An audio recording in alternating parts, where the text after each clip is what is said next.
I was the one who'd always held my family together through late-night phone calls, forgotten birthdays, and broken promises. But when the one holiday I thought would be different came around, they told me I wasn't welcome. So I did something they never saw coming. I showed up at Thanksgiving with the most expensive dish they could never ignore, and the consequences of that moment would change everything between us forever. Hi, I'm Margaret, and this is my story. It was the week before Thanksgiving when I got the call. The kind of call that deep down I knew was coming, but still had me gripping the receiver like I could change the outcome by holding it just a little longer. "Mum, we need to talk about Thanksgiving." I could hear the hesitation in my daughter's voice. I knew what she was going to say, but I didn't want to hear it. "I know you've been planning to come," she continued, "but we've decided it's going to be a smaller gathering this year. Just the immediate family, you know? It's going to be easier, I guess. We thought it'd be better if we didn't invite you this time." The words hung in the air like a heavy weight, pressing down on my chest. I could feel my pulse quicken, my breath getting shallow. The truth was, I'd been preparing myself for this moment, even if I didn't want to acknowledge it. There had been signs, small ones at first, that they weren't as eager to have me around anymore, not like they used to. "But I've been coming to Thanksgiving for years," I said, my voice unsteady, though I tried to sound calm. "I've cooked, I've cleaned, I've hosted. You can't just decide." "I know, Mum. I know you've always done so much, but things are different now. You know how it is. I hope you understand." The line went quiet. I could hear the familiar hum of the phone, the static between us. The silence felt like an eternity, but I didn't know what to say next. I wanted to scream. I wanted to cry. Instead, I just nodded, though she couldn't hear me. "I'm sorry," she said. "We'll figure something out for the next holiday, okay? Just, for now, we think it's best." And with that, she hung up. Just like that, the world I had known for decades, the world of holiday dinners with my family, laughter around the table, the smell of turkey and pumpkin pie filling the air, shattered. I didn't even hang up the phone. I just stood there, staring at the silent receiver, numb, as the tears welled up in my eyes. For the past 53 years, Thanksgiving had always been a staple in my life. I had spent so many years getting the stuffing just right, making sure the potatoes were mashed perfectly, baking pies until the house smelled like home. I had been the heart of the celebrations. But now, it felt like I was no longer welcome, like the years of sacrifice, of love, of being the dependable one, meant nothing. The door had been quietly closed, and I hadn't even realized it was happening. The rest of the family, it seemed, had all found their places. Their lives had evolved without me. And now, this. It stung. It hurt in a way that was deeper than I thought it would be. I stood there, my hands trembling, and for a moment, I wondered what it would be like to just let it go, to let them have their holidays and their lives without me. But then the rage started to bubble up. How dare they? How dare they decide I wasn't needed anymore? And just like that, a thought planted itself in my mind. If they didn't want me, fine. But I was still going to make Thanksgiving something unforgettable, something they'd never forget. My fingers tightened around the phone, and I made a decision. This wasn't going to be the end of my story. Not yet. I hung up the phone, staring at the screen where my daughter's name had once flashed, and in that moment, I felt something I hadn't felt in years. A sense of power, a surge of anger mixed with determination. This Thanksgiving, I wasn't going to be the invisible one. If they didn't want me at their table, I would make sure they knew just how wrong they were. I was going to bring the most expensive dish they'd ever seen. Something that would make them realize exactly what they'd lost. And so, I began planning. It wasn't just about a dish. It was about sending a message, about making sure that no matter how old I got, no matter how much they tried to push me aside, I still had the power to take control of my life. The holiday season wouldn't pass without them feeling my presence, even if it meant showing up at their doorstep, uninvited, and bringing the most extravagant, jaw-dropping dish I could make.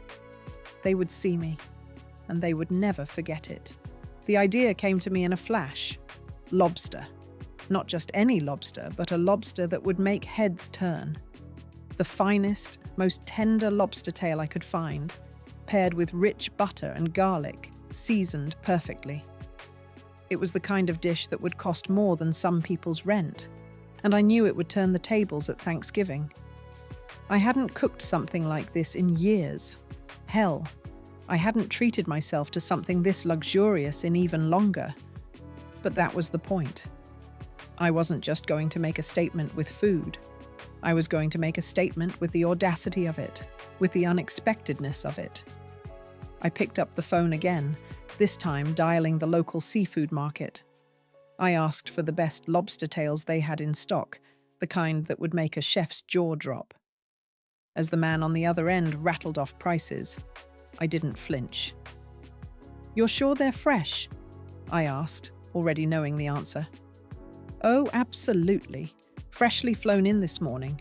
You won't find better anywhere." Perfect. I arranged for a delivery to my house, and as soon as I hung up, I felt a surge of energy I hadn't felt in years. The anger that had been simmering inside me transformed into focus, a sharp, determined edge. This Thanksgiving wasn't about them anymore. This Thanksgiving was about me. The day arrived, and I spent hours in my kitchen.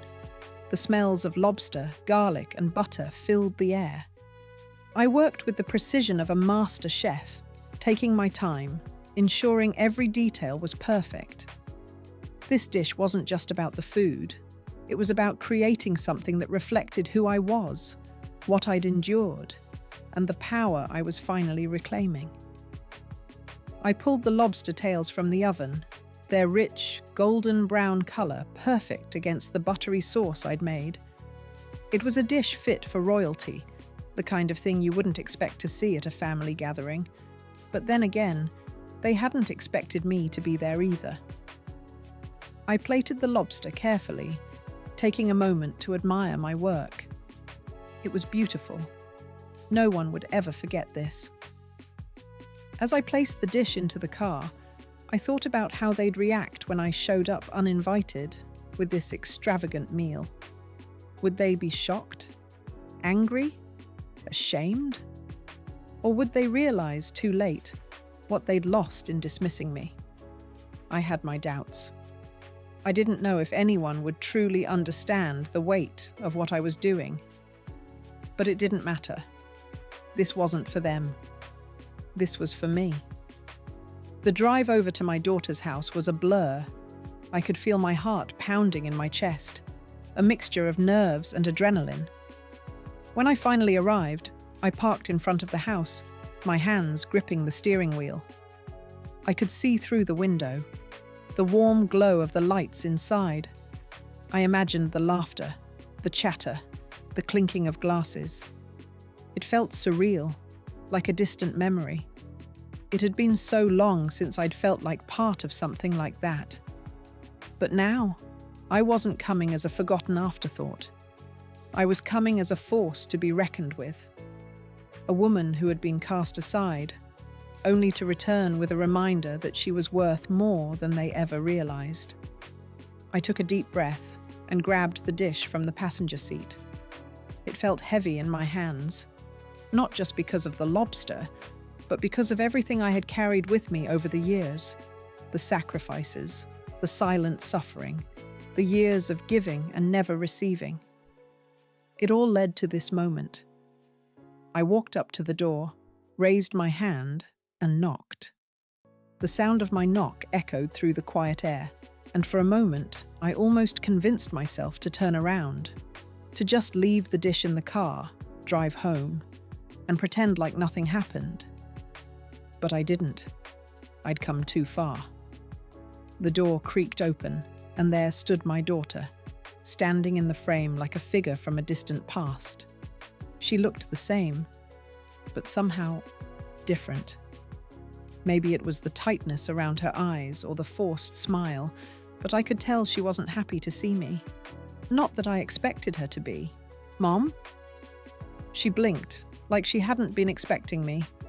Her voice wavered slightly, but she quickly covered it with a smile that felt more like a mask. "I wasn't expecting you to come by today." I stood there for a moment, holding the dish out in front of me like a trophy, a reminder of who I was and what I had to offer, even if they didn't appreciate it. "I brought something for dinner," I said, my voice steady. "I thought you might like it." Her eyes dropped to the dish, and I saw her hesitate, her smile faltering for a second. I could tell she was processing the extravagant lobster I'd brought with me, the kind of dish you'd expect at a five-star restaurant, not a casual family gathering. You brought lobster?" she asked, her voice barely above a whisper. "Yes," I said. "Lobster." I didn't need to say more. The words hung in the air, heavy with meaning. She hadn't invited me to Thanksgiving, but I was going to make sure they remembered who I was. She glanced inside the house, and for a split second, I saw something. Regret. Maybe. Guilt? Definitely. But it disappeared just as quickly as it had appeared. Her shoulders stiffened, and she stepped aside to let me in, though her eyes never quite met mine. "Thanks, Mum," she muttered. And I followed her inside, my steps deliberately slow. The house was as I remembered it. Warm, comfortable, bustling with the noise of family preparing for the holiday. The kitchen smelled of turkey, mashed potatoes, and the sweetness of cranberry sauce. But it wasn't the food that caught my attention. It was the people, my family. They were all there, gathered around the table, laughing, talking, unaware of the storm that was about to hit them. My son was there, sitting at the head of the table. He looked up as I entered, his smile faltering the second he saw the lobster dish in my hands. "Mom, what are you doing here?" he asked, his tone sharp, the edges of his words cutting through the room. "You weren't invited." The words stung more than I expected. It wasn't just the rejection in his voice. It was the disbelief, the utter lack of recognition that I had any right to be here at all. But I stood tall, lifting the dish in my hands like a shield. "I know I wasn't invited," I said calmly. "But I brought something for all of you, something I think you'll enjoy." There was a pause, a long, heavy silence that stretched across the room like a veil. My daughter looked at the dish again, and I could see her face flush.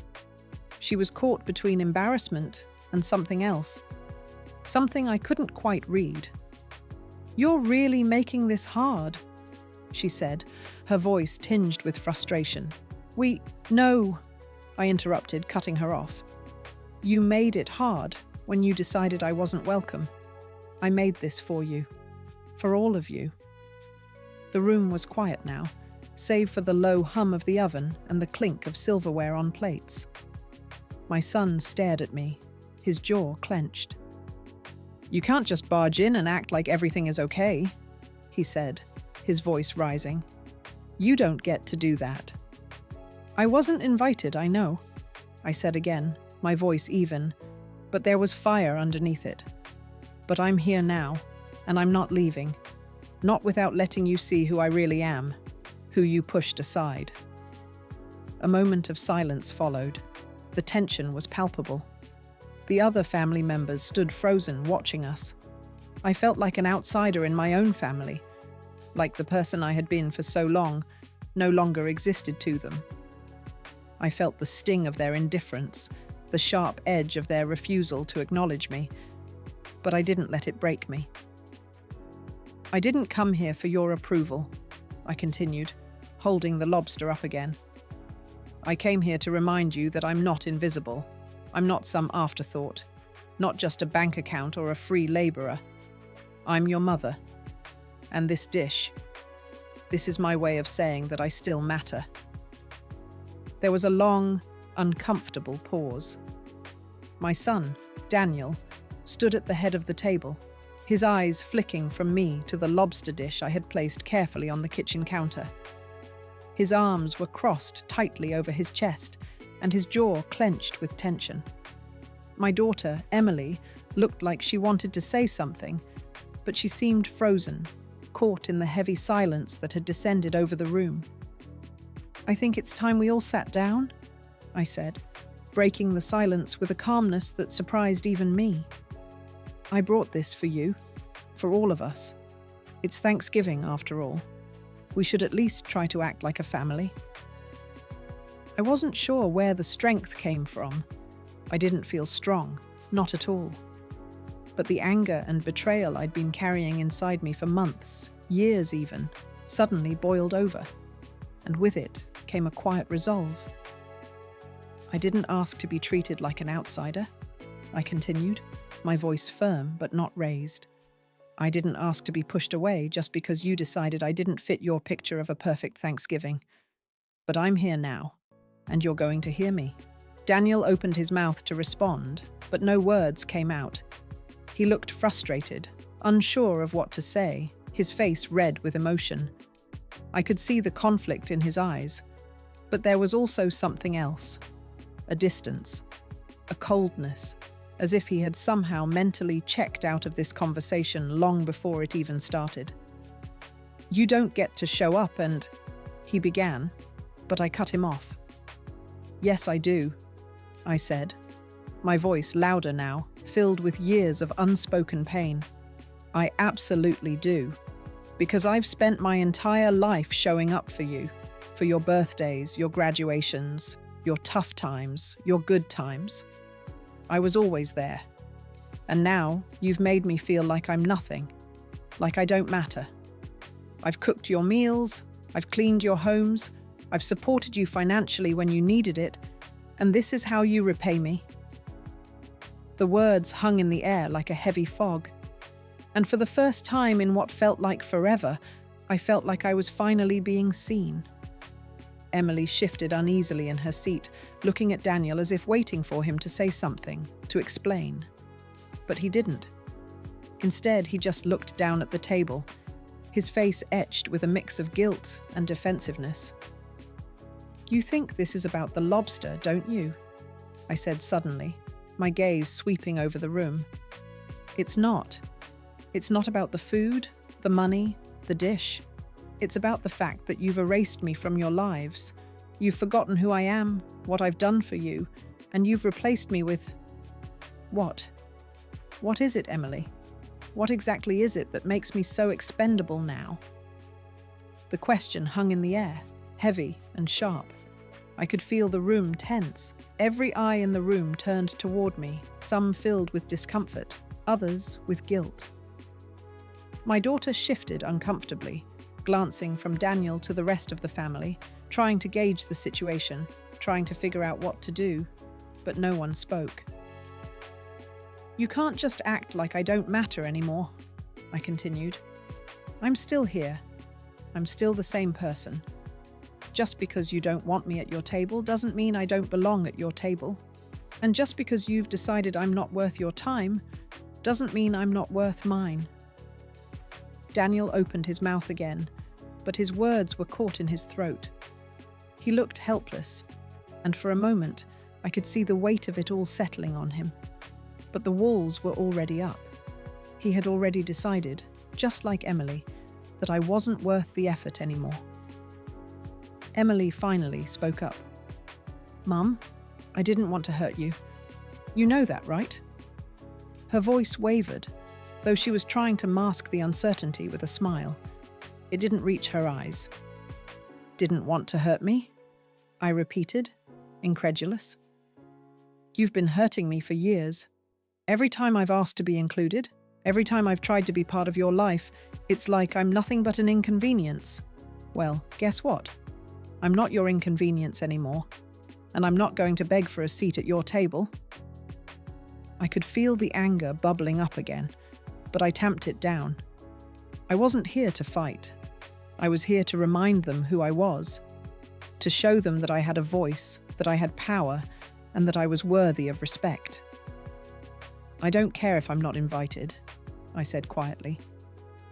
But I'm not going to sit back anymore, letting you take me for granted.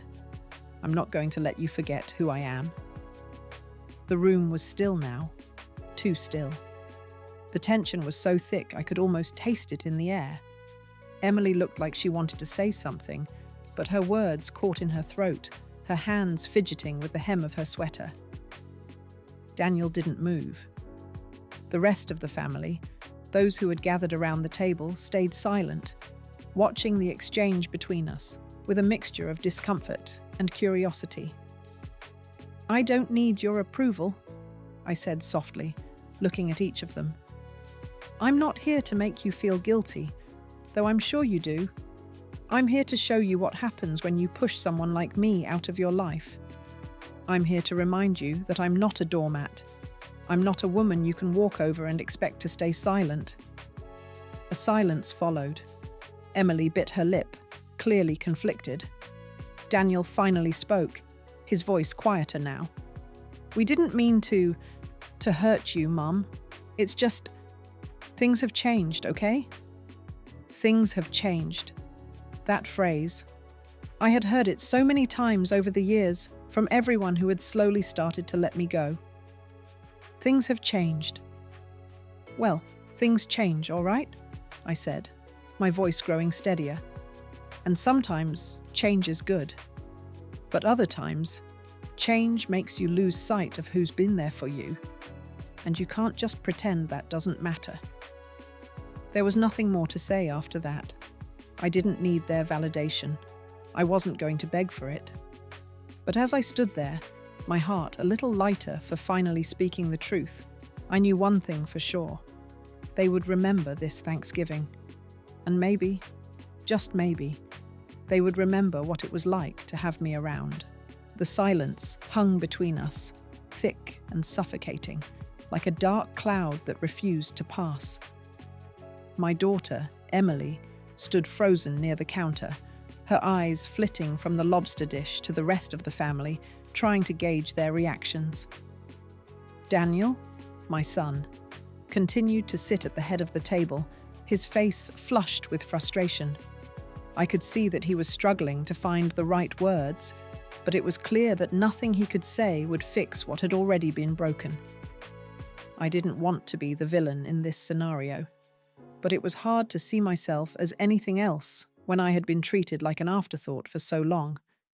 Years of making myself small, of sacrificing pieces of myself so that they could shine, had finally caught up with me. And now, here I was, standing in front of them, demanding to be seen. Are we going to eat? I asked, breaking the silence, my voice calm but firm. I wasn't here to fight. I was here to make them realize that I wasn't going to cower in the background anymore. And I wasn't about to let the years of silence, of hidden resentment, swallow me whole. Emily's eyes flicked toward Daniel, as if asking for permission to continue the charade. After a moment, he gave a small, almost imperceptible nod. I guess we should, he muttered, clearly reluctant but too exhausted to keep up the confrontation. And just like that, the tension lifted ever so slightly, as if we were all agreeing to pretend the cracks in our family weren't as deep as they seemed. But I knew better. This moment wasn't about reconciling or fixing things. It was about asserting myself, about making sure they knew who I was and what I was capable of. We all sat down around the table, Daniel and Emily at the head, their spouses beside them, and me, still feeling like an outsider. taking my seat at the end of the table. No one said anything for a while. The plates were passed, the food served, but the words, those words I had waited years to hear, were still stuck in their throats. No, thank you for the lobster. No, I'm sorry for how things have been. Just the quiet sound of forks scraping against plates. I could feel the weight of it all. The years of invisible work, the years of swallowing my feelings, of always being the one to keep the family together while they drifted apart. It felt like they were all eating in silence, trying to pretend that nothing had happened, that everything was normal. I didn't let it faze me. I dug into the lobster, taking my first bite. It was exquisite, rich, buttery, perfectly seasoned. I savored it, the flavors filling my mouth, and for the briefest moment, I allowed myself to feel a small flicker of satisfaction. But then, as the last few bites were consumed and the last of the wine was poured, the silence became unbearable. Emily, her eyes shifting nervously, finally spoke. "Mum, we didn't want to hurt you. You know that, right?" I met her gaze across the table, her expression a mixture of guilt and defensiveness. I had seen that look on her face too many times to count, the look of someone who couldn't quite bring themselves to admit they had done something wrong. "I know," I said quietly, leaning back in my chair, the weight of her words sinking in. "But you did hurt me, Emily, and I don't know if you'll ever truly understand that. It's not about the lobster. It's about the fact that I've spent my life being everything for you, for all of you, and when the time came for me to be part of this family, I was left out." She opened her mouth to respond, but I stopped her. "Number, I'm not going to argue with you anymore. You're right. You didn't mean to hurt me, but you did." The words hung in the air, sharp and final. I wasn't going to apologize for how I felt anymore. I wasn't going to pretend like everything was fine when it wasn't. I wasn't going to let my needs, my feelings, be swept aside. The rest of the meal passed in a tense silence. I could feel their eyes on me, evaluating, calculating, wondering how I would react, what I would do next. But they wouldn't get the satisfaction of seeing me crumble, of seeing me beg for their approval. When the meal ended, I didn't stand up to help clear the table. I didn't rush to gather the dirty plates and start cleaning up the mess like I always did. Instead, I sat there, leaning back in my chair, sipping the last of my wine. I let them do it. For once, I wasn't going to be the one cleaning up their mess. After a few minutes of awkward shuffling, Daniel finally broke the silence. "I guess that's it, huh? You've made your point." I looked at him, his face drawn with frustration, and for a moment I felt the smallest twinge of sadness. The son I had raised, the child I had loved with all my heart, now seemed like a stranger. "I don't know what you want from me, Daniel," I said softly. "I didn't come here to make a point. I came here because I thought we could still be a family. But I guess I was wrong."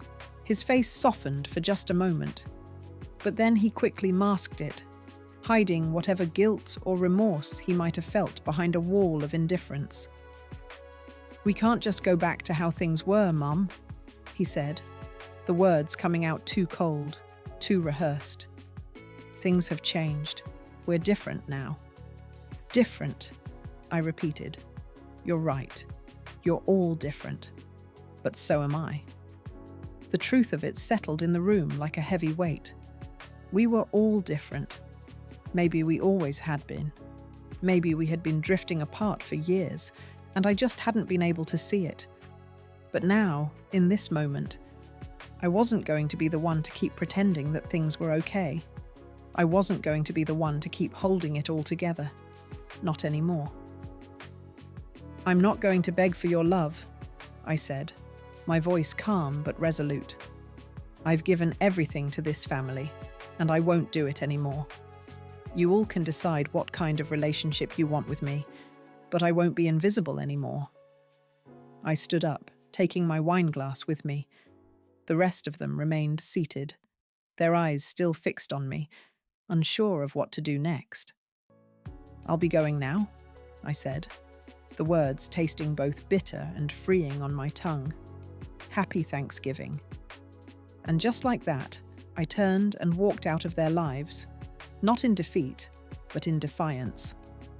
I stepped outside, the cool night air hitting my skin like a breath of fresh clarity. The sound of the door closing behind me was a soft thud, almost like a finality that I didn't fully comprehend yet. My hands were shaking as I unlocked the car, but it wasn't from fear. It was from something else, something deeper. It wasn't just that I had been excluded, that I had been made to feel invisible. It was that I had spent so many years bending, adjusting, reshaping myself to fit into their lives, all the while forgetting who I was in the process. Tonight was the first time I hadn't folded, the first time I had stood up for myself without seeking approval from anyone else. It was terrifying, but it was also liberating. The drive home was long, the silence inside the car almost deafening. I turned the radio on, but all it did was fill the space with meaningless chatter. There was a weird peace in the quiet, though it was an uneasy one, the kind of peace that only comes after a storm has passed. It was over now. The dinner, the confrontation, everything. It was over. As I drove through the streets, the houses lit up with Christmas lights and the smell of holiday dinners wafting out of open windows, I couldn't help but feel a pang of loneliness. The world was moving on with its festivities, its joy, while I had just made a huge rupture in my family's carefully constructed holiday narrative. And as I passed each familiar street, each familiar corner, it occurred to me that I didn't know if they would ever truly understand why I had done what I did. Would they regret their actions? Would they ever see the hurt they had caused? Or would they just go on, pretending like nothing had changed, nothing had been broken? By the time I pulled into my driveway, the reality of what had transpired began to sink in. The car engine clicked off, and I sat there for a moment, just staring at the darkness around me. It felt surreal, this sense of distance between myself and my family.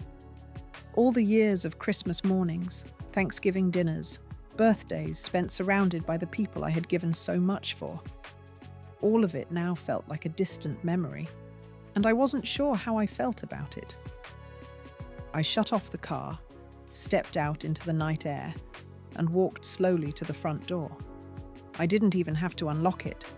The key was still in the same place it had always been, tucked under the mat, where it had been since my husband had passed away. The house was quiet, empty, in a way that didn't feel familiar.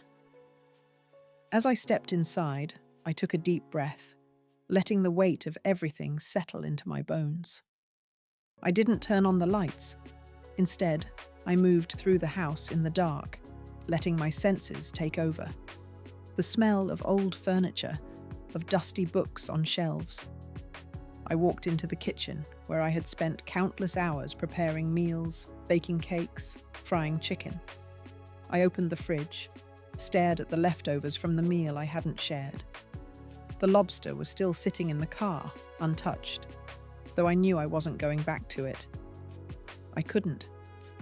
It felt like a symbol of something that had lost its meaning, like the dish had somehow become a representation of the distance between me and the people I once called my family. I sat down at the kitchen table, my hands still trembling from the adrenaline, from the confrontation, from the rush of emotions I didn't know how to process. It felt like the world had shifted, but I didn't know where it had left me. All I knew was this: I was tired. Tired of being the one who held everything together. Tired of making myself small to fit in their lives. Tired of waiting for validation. Tired of being the silent giver, the quiet presence in the background.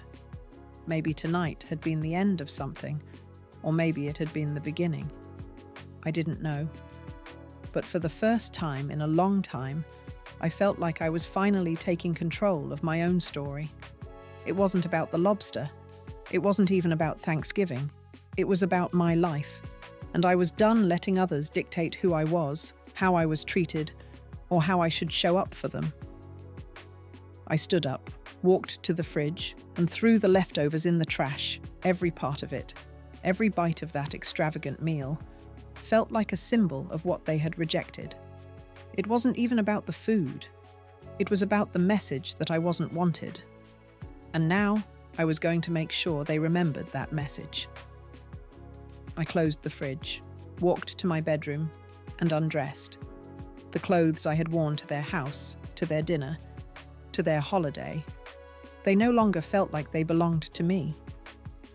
I tossed them into the laundry hamper, took a shower, and stepped into bed. The sheets were cool against my skin, and for a moment, I allowed myself to feel the emptiness of it all. The loneliness wasn't new, but it felt different now. There was no anger in it, no resentment. It was just peace. I closed my eyes, but I didn't sleep. Instead, I lay there in the quiet, listening to the sound of my own breath, my own heartbeat, the rhythm of someone who had finally stopped begging for a place at the table. Tomorrow would come, and so would the next day, and the next. But for now, in this moment, I was content. And maybe that was the first step in finding the peace I had been searching for all along. The morning after Thanksgiving was quieter than usual. The world outside my window was still, the kind of stillness that felt unnatural, almost suffocating. It was too early for anything to have happened, for any sort of resolution to materialize.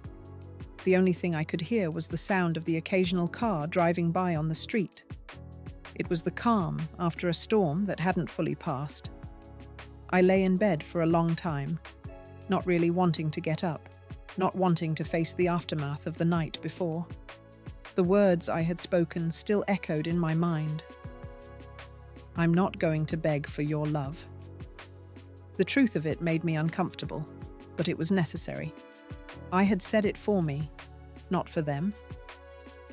I ran my fingers through my hair, still damp from the shower, and stared at the ceiling. The weight of the night before lingered in the air. The family had been divided. I knew that much. But what now? What did I do next? Would they come to their senses? Would they apologize? I didn't expect an apology.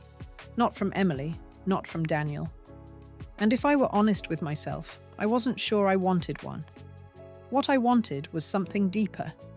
A recognition that I wasn't just a side character in their story, that I wasn't just a mother who existed for their convenience, a name on a holiday invitation, a giver without ever receiving anything in return.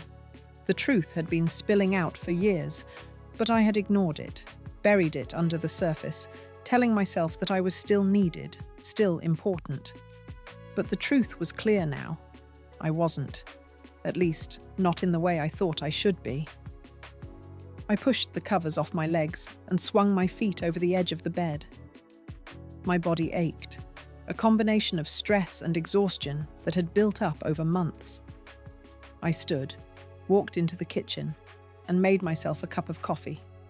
The ritual was comforting, but it didn't fill the emptiness that seemed to have expanded within me since the night before. I sat down at the kitchen table, the quiet of the house pressing in around me. My phone was sitting there, its screen cracked and chipped from the years of neglect. I hadn't checked it since last night, but I knew what I would find. Missed calls, messages from Emily, from Daniel, probably filled with apologies, guilt, and confusion. I hadn't been ready to deal with it yet, and I wasn't sure I was ready now. But I picked up the phone anyway. The first message was from Emily. "Mum, I don't know what happened. I don't understand why you acted the way you did. Please talk to me. We need to work this out. I'm sorry if I hurt you. Please don't make this harder than it already is." I stared at the message, my finger hovering over the keyboard. The urge to respond was there, to explain, to soften the situation. But I fought it. I didn't owe her an explanation. I didn't owe anyone an explanation. They had hurt me. They had cast me aside without a second thought. And now they wanted me to fix everything for them. No, not anymore. I didn't reply. I replied with a simple message, one that I thought over carefully. I'm not making this harder. This is the reality now. We need to face it. I'm not the person I used to be, Emily. I'm not the person you and Daniel have been taking for granted. I hit send, feeling a strange sense of finality wash over me. There was no turning back now. I moved on to Daniel's message next. His tone was different. It wasn't full of guilt like Emily's. It was more defensive, frustrated. Mom, where are you? Why didn't you stay? I don't understand what happened. It was just a dinner. Why are you making this such a big deal? Please just come back. I'm sorry. I didn't mean to hurt you. I don't know what to do now. The last sentence struck me. I don't know what to do now. Did he mean it? Did he really not understand what had happened? Or was he just upset because I had thrown a wrench into the picture-perfect Thanksgiving they had so carefully orchestrated? I set the phone down, not responding right away. I wasn't sure I was ready for the conversation that would follow. But the truth was, I didn't think there was much left to say. I had said my piece. They had heard me, even if they didn't fully understand. The evening dragged on, and I found myself staring at the clock once again. It was nearing midnight when my phone buzzed again. A new message. It was from Emily. I get it, Mum. I know you're upset. But don't you think you're making this harder than it needs to be? Why can't you just let it go? Let it go. The words stung, not because they were harsh, but because they reflected the very thing that had been eating away at me for years, the expectation that I should just let it go. Let it go when I was disrespected. Let it go when my feelings were ignored. Let it go when I was taken for granted. I couldn't let it go. Not anymore. I had carried everyone's burdens for too long. I had made myself small for the sake of their comfort. And now, they wanted me to just let it go? I took a deep breath and typed out my response. I've let things go for a long time, Emily. For years. I've let the hurt, the disrespect, the feeling of being invisible go. But I'm not going to do that anymore. Not when it means losing myself in the process. I didn't wait for a response. Instead, I closed my phone and set it down on the table, the weight of everything heavy in my chest.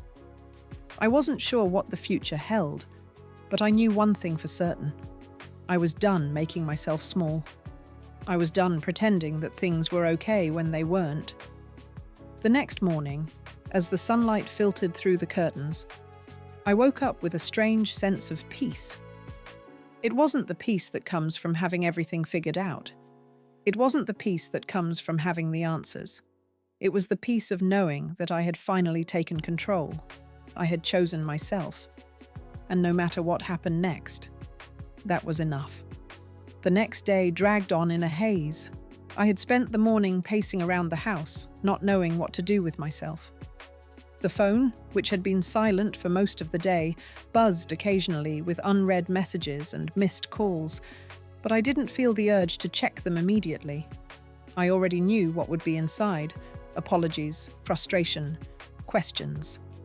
But none of them were the words I needed to hear.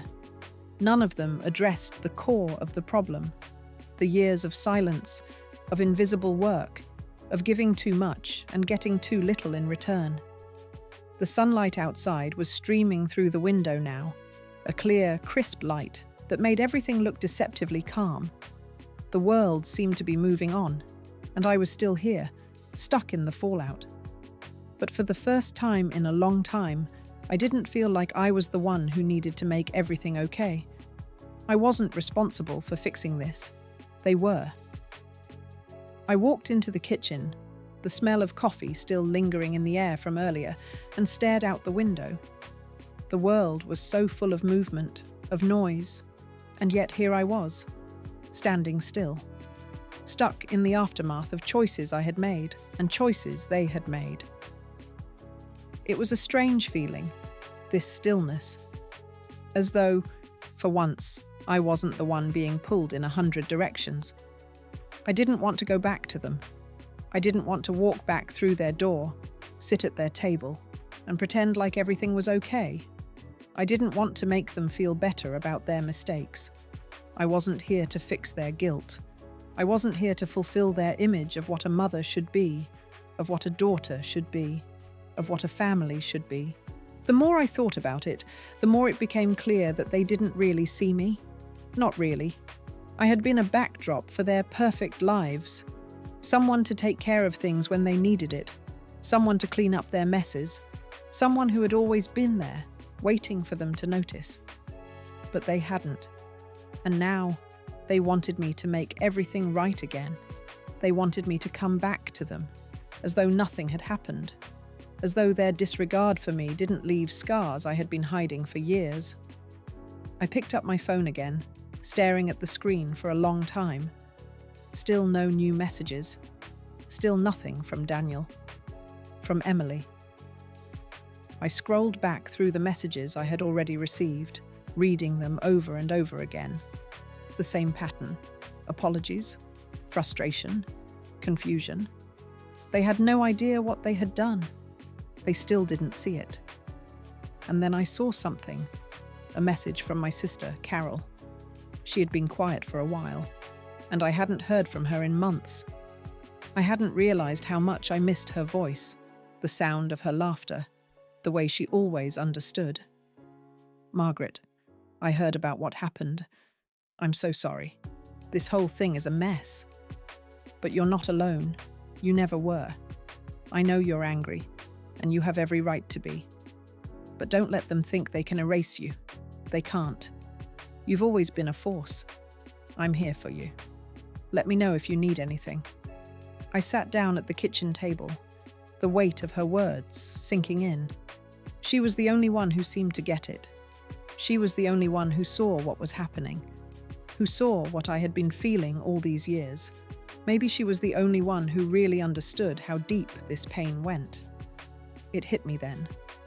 All these years, I had been fighting for their approval, for their recognition, and I had never once stopped to ask myself what I needed, what I wanted. It had been about them. It had always been about them.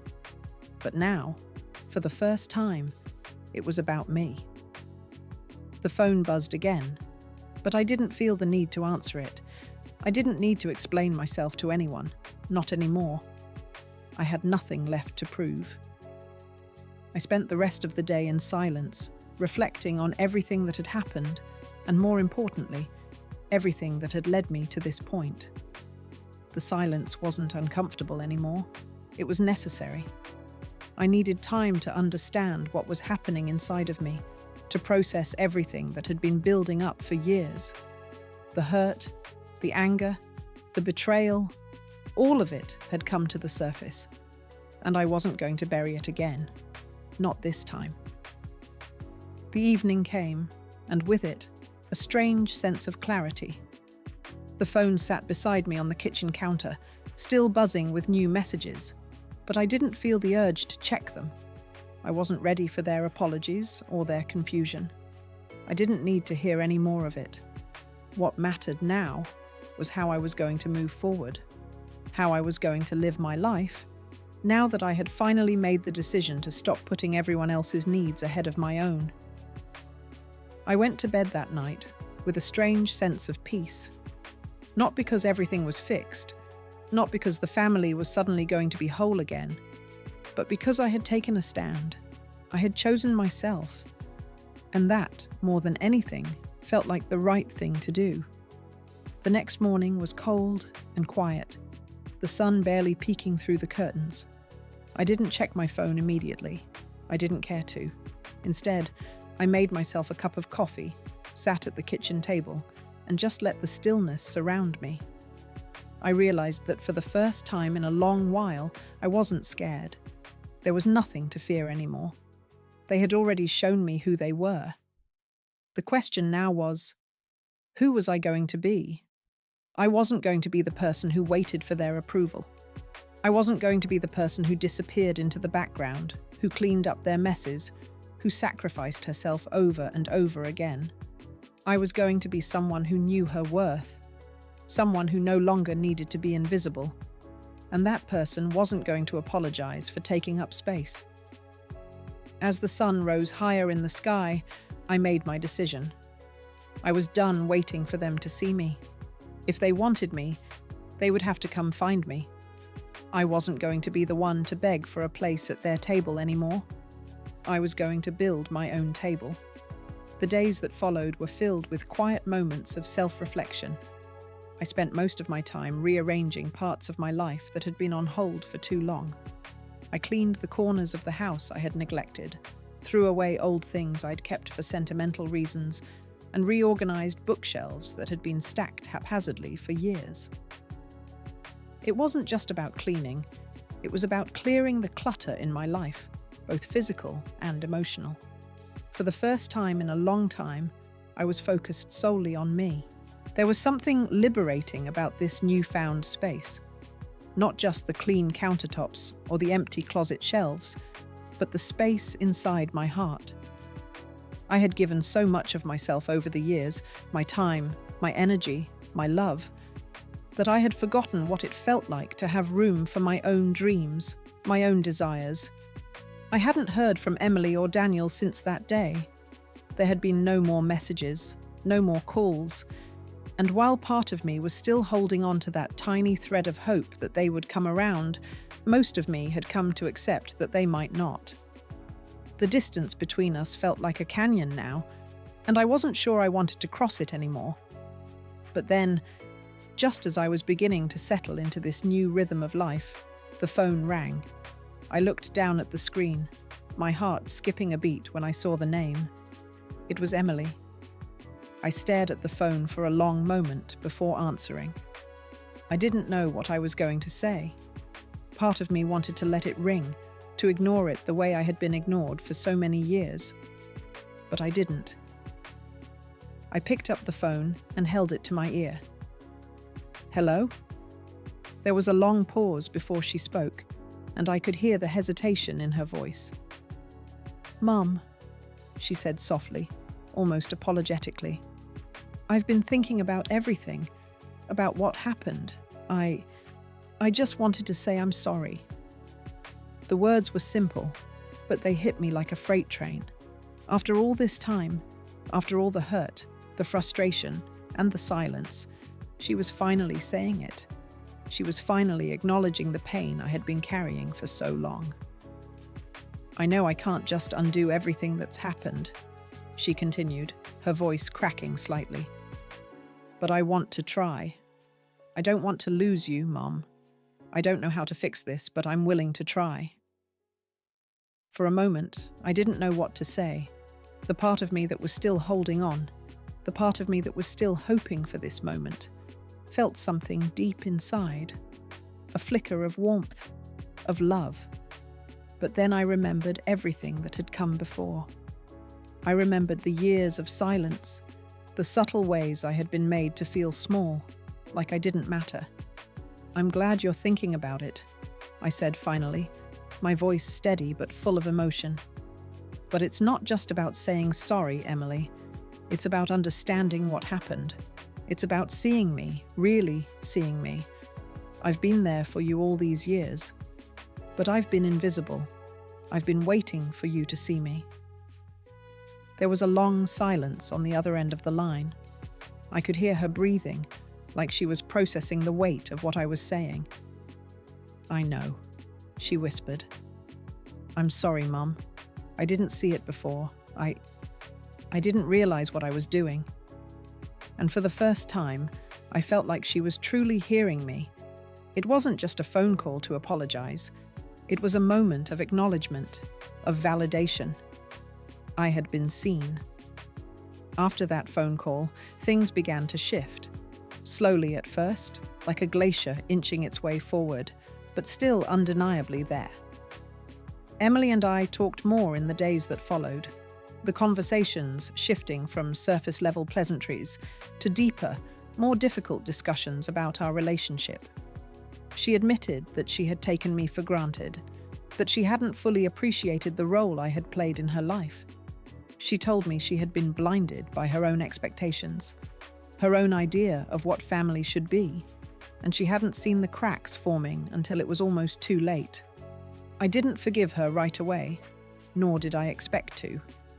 There was still a lot of hurt, a lot of things that needed to be said. But for the first time in a long time, I felt like we were starting to rebuild. It wasn't easy, and it didn't happen overnight. But the fact that she had finally seen me, the real me, was a step forward. Daniel, however, was a different story. He didn't reach out the way Emily did. There were no long, heartfelt apologies from him, no desperate attempts to explain or make amends. Instead, I received a text a few days later. "Mum, I don't know how to fix what happened, but I'm sorry. Can we talk sometime?" It was short. It was to the point, and it left me feeling like something was still missing. He still didn't get it. He didn't understand the depth of what had been broken. But I wasn't angry. I didn't feel the need to lash out. I simply responded, "When you're ready to really talk, I'll be here. But I won't beg you to fix this. That's something you'll have to decide." The days turned into weeks, and the silence between us remained. Emily would check in regularly, always asking how I was doing, always trying to make up for the past. And while I appreciated her efforts, a part of me knew that things could never go back to the way they were. This was a new chapter, one that I was writing on my own. But there was something else, something that had been nagging at me since the night of the Thanksgiving dinner. The thing that had started this whole journey of self-discovery, my own worth. I had spent years being someone else's foundation, supporting others without ever taking the time to support myself. But now, I was building something new, something for me. I wasn't sure what that looked like yet, but I knew it was mine. As the days passed, I felt a sense of calm settling over me. Not because everything was perfect, not because I had all the answers, but because I had finally chosen myself. And that was enough. I didn't need their approval to move forward. I didn't need their validation. I had learned to live without it, and that was the most powerful thing I could have done for myself. As time passed, things with Emily and Daniel remained a delicate balance. Emily made efforts, we talked more, and she continued to show up. But with Daniel, the distance between us only seemed to grow. At first, I was consumed by the thought of him not truly seeing the depth of what had happened. I wanted to force him to understand, to acknowledge the pain he had caused. But something inside me shifted over time. The more I thought about it, the more I realized that I couldn't make him change. I couldn't force him to see me the way I needed him to. He was still stuck in his own world, one where everything felt right, because I had always been there in the background, silent and ever present. And so, I began to let go. It wasn't easy. Letting go of a child, of the idea that they would one day come to you for comfort and understanding, was one of the hardest things I had ever done. But I understood something important in that process. I had spent my entire life trying to make them feel secure, trying to make them feel loved, trying to make them feel that no matter what happened, I would always be there. I was always there. But in doing so, I had forgotten to ask if they were ever there for me. So I stopped holding my breath. I stopped waiting for them to realize how much they had hurt me. And in that space, I found something I hadn't realized I'd been missing. Peace.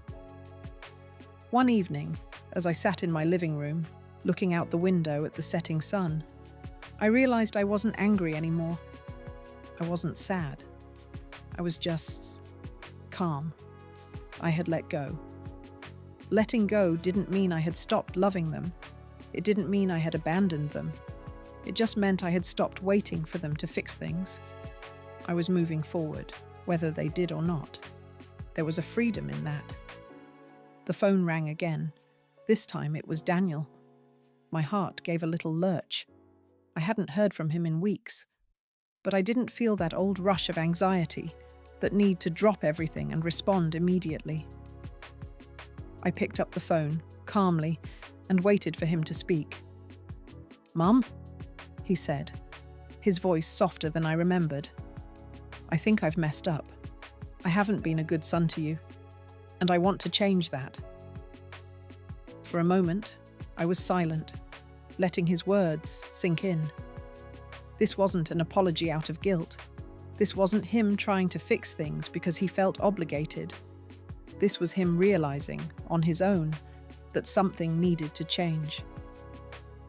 "I'm not going to make things right overnight, but I want to try," he continued, his voice steady.